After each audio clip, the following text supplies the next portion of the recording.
to my channel. And also press this bell icon. నమస్తే AP29 టీవీకి స్వాగతం.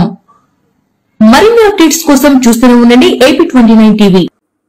గూడూరు నగర పంచాయతీలో తెలుగుదేశం పార్టీ జాతీయ అధ్యక్షులు ఆంధ్రప్రదేశ్ ముఖ్యమంత్రి వర్యులు నారా చంద్రబాబు నాయుడు 75వ జన్మదిన వేడుకలు ఘనంగా నిర్వహించిన కోట్ల టీం సభ్యులు.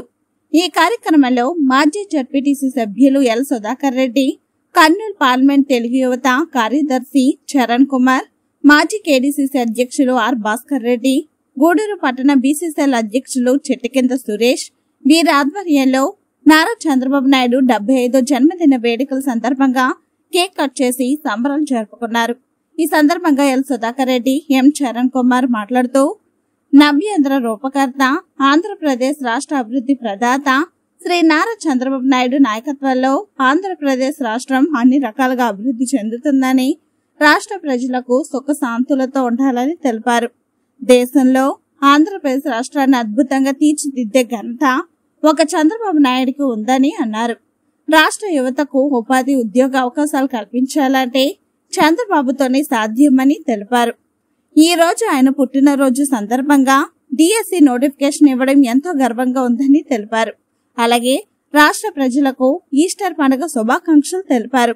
ఈ కార్యక్రమంలో తెలుగుదేశం పార్టీ నాయకులు, కోట్ల టీం సభ్యులు, మాజీ వాల్మీకి సంఘం ఉపాధ్యక్షులు సంగాల మధు, చెట్టికింద నారాయణ, రైతు సంఘ కార్యదర్శి రేవులు గోవిందు, అయ్యవారి నాయుడు, అంపమ్మ గారి సుంకన్న, వసంత గారి పెద్దరంగడు, బుర్రు లింగన్న, బోయ హరికృష్ణ, మనపాడు సురేష్, ఎంజీబీ యూత్ సభ్యులు నరసింహ, సురేంద్ర, శివ తదితర తెలుగుదేశం పార్టీ నాయకులు, కార్యకర్తలు పాల్గొన్నారు.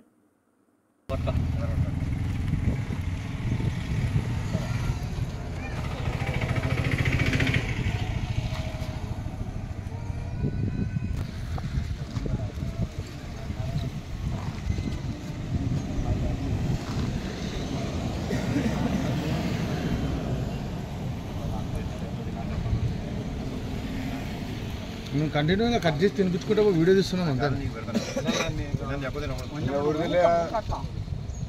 బుక్ అట్లా అంతే ఇంకా తీసేసి వీడియో ఇది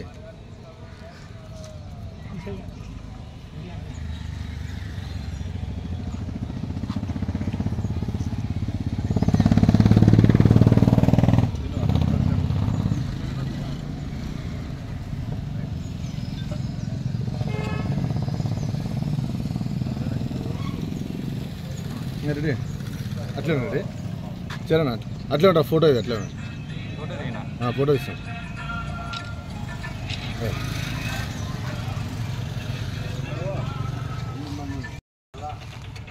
అట్లే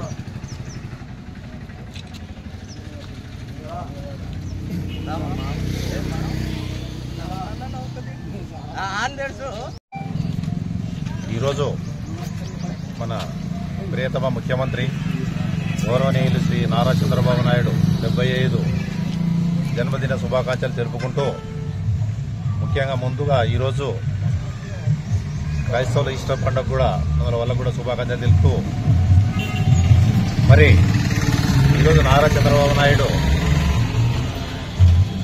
75 సంవత్సరాల్లో కూడా నూతన యువకుడుగా ఆంధ్రప్రదేశ్ రాష్ట్ర అభివృద్ధికి, సంక్షేమానికి, వయస్సుకు ఎరగకుండా కూడా సేవ చేసుకుంటూ ఆంధ్రప్రదేశ్ని ప్రగతి పథంలో నడిపిస్తున్నందుకు మనమందరం ముఖ్యంగా ఆయనకు ధన్యవాదాలు తెలుపుతున్నాము. మొట్టమొదట ఆంధ్రప్రదేశ్ విభజన తర్వాత ఒక రాష్ట్రాన్ని అభివృద్ధి చేసే నాయకుడు, ఏకైక నాయకుడు చంద్రబాబు నాయుడు అని ఆ రోజు రాష్ట్ర విభజన తర్వాత ఆంధ్రప్రదేశ్ ముఖ్యమంత్రిగా, తొలి ముఖ్యమంత్రిగా అయిన నారా చంద్రబాబు నాయుడు తర్వాత 5 సంవత్సరాల తర్వాత జగన్ ఏదో బాగా చేస్తాడు పరిపాలన అని నమ్మి ఆయనకు ఓట్లేసి తర్వాత ఆంధ్రప్రదేశ్ ప్రజలు తాము చేసిన తప్పును సరిదిద్దుకొని 2024లో మరి తిరిగి నారా చంద్రబాబు నాయుడు చేయడము అంటే ఈ రాష్ట్రాన్ని అభివృద్ధి చేయడం ఒక నారా చంద్రబాబు నాయుడికే సాధ్యమని భావించి ప్రజలంతా ఆయనకు పట్టం కట్టి ఈరోజు ఆంధ్రప్రదేశ్ని ఒక ప్రాజెక్టులు అయితేనేమి, సంక్షేమ కార్యక్రమాలు అయితేనేమి, ఏందైనా కానీ ప్రగతి పథంలో నడిపించుకుంటూ ముందుకు తీసుకెళ్తున్నందుకు ఆయనకు ధన్యవాదాలు తెలుపుతూ, ఆయన తిరిగి 2029లో తిరిగి మరీ ముఖ్యమంత్రి కావాలని కోరుకుంటూ ఆశిస్తూ సెలవు తీసుకుంటున్నాం. ఈరోజు గూడూరు నగర పంచాయతీలో కోట్ల టీం ఆధ్వర్యంలో ఆంధ్రప్రదేశ్ ముఖ్యమంత్రి వర్యులు శ్రీ నారా చంద్రబాబు నాయుడు గారి 75వ జన్మదిన ఘనంగా నిర్వహించడం జరుగుతుంది. ఈరోజు రాష్ట్ర ప్రజలు జన్మదినాన్ని పురస్కరించుకొని జన్మదినాన్ని జరుపుకోవడం ఎంతో హర్షించదగ్గ విషయం. మరి ఆంధ్రప్రదేశ్ రకాలుగా అభివృద్ధి చెందాలంటే ఒక చంద్రబాబు నాయుడు మొన్న 2024 ఎన్నికల్లో అఖండమైన మెజార్టీతో రాష్ట్ర ప్రజలు ఆయనకి గిఫ్ట్ ఇవ్వడం జరిగింది. మరి ఆయన పాలనలో